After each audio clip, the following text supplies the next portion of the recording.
নমস্কার বন্ধুরা, গোলাপিস কিচেনে আপনাদের সবাইকে স্বাগত। তো আজকে দেখতে পাচ্ছ ফুলকপি নিয়েছি। ফুলকপি দিয়ে একটা কোনো রেসিপি করব, সেই জন্য তো বাজারে এখন তো শীতকাল, ফুলকপি বাঁধাকপি এগুলো বাজারে অ্যাভেলেবেল। আর বাঙালিরা তো ফুলকপি বাঁধাকপি খেতে খুবই ভালোবাসে, আর প্রায় দিনে বাঙালির ঘরে এসব রান্না হয়েই থাকে। আর ফুলকপিটা এমন একটা তরকারি যে নিরামিষ আমিষ দুটোতেই কিন্তু খেতে ভালো লাগে। তো ফুলকপি কাটা হয়ে গেল। আর এখানে মশলার জন্য আমি ছোটো চামচের 1 চামচ হলুদ গুঁড়ো, জিরে গুঁড়ো, লঙ্কা গুঁড়ো, আর রঙের জন্য একটুখানি কাশ্মীরি লঙ্কা, একটু আদা রসুন পেস্ট, একটু কাঁচা লঙ্কা নিয়েছি। সামান্য পরিমাণ জল দিয়ে এটাকে গুলিয়ে রেখে দিলাম। তারপরে এখানে আমি রুই মাছ নিয়েছি। রুই মাছগুলো বাজার থেকেই কেটে নিয়ে এসেছি, আর বাড়িতে এনে ভালো করে পরিষ্কার করে ধুয়ে নিয়ে এখন একটুখানি হলুদ, একটু লবণ দিয়ে ম্যারিনেট করে রাখবো মাছটাকে।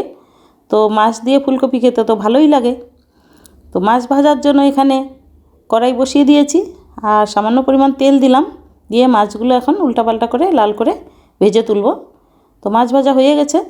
এখন ওই তেলের মধ্যেই আমি আলুটাকেও ভেজে নেব। আলুগুলো এভাবে লম্বা লম্বা করে কেটে নিয়েছি। সামান্য পরিমাণ হলুদ আর একটু লবণ দিলাম, দিয়ে আলুটা ভেজে নেব। আর মাছের ঝোলের আলু একটু না ভাজলে ভালো লাগে না, একটু ভেজে নিতে হয়, তাহলে স্বাদটা ভালো হয়। আর ফুলকপিগুলো এখন শীতের ফুলকপি, ভাপানোর কোনো প্রয়োজন নেই, তো একটু ভেজে নিলেই হয়ে যায়। তো ওই তেলের মধ্যেই আমি ফুলকপিগুলোও একটু ভেজে নেব। হলুদ লবণ আর কিছু দিলাম না, তো একটু ভেজে নিলাম।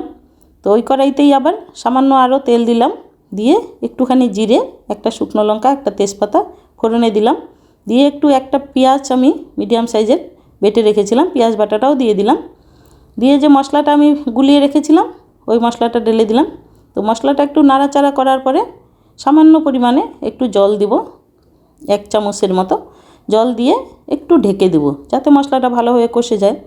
তো কষা হয়ে গেলে, আর মশলা এভাবে একটুখানি জল দিয়ে ঢেকে দিলে বেশ তেল ছেড়ে আসে। তো তেল ছাড়ার পরে আমি আলু আর ফুলকপি ভাজা যে করে রেখেছিলাম ওটাও দিয়ে দিলাম।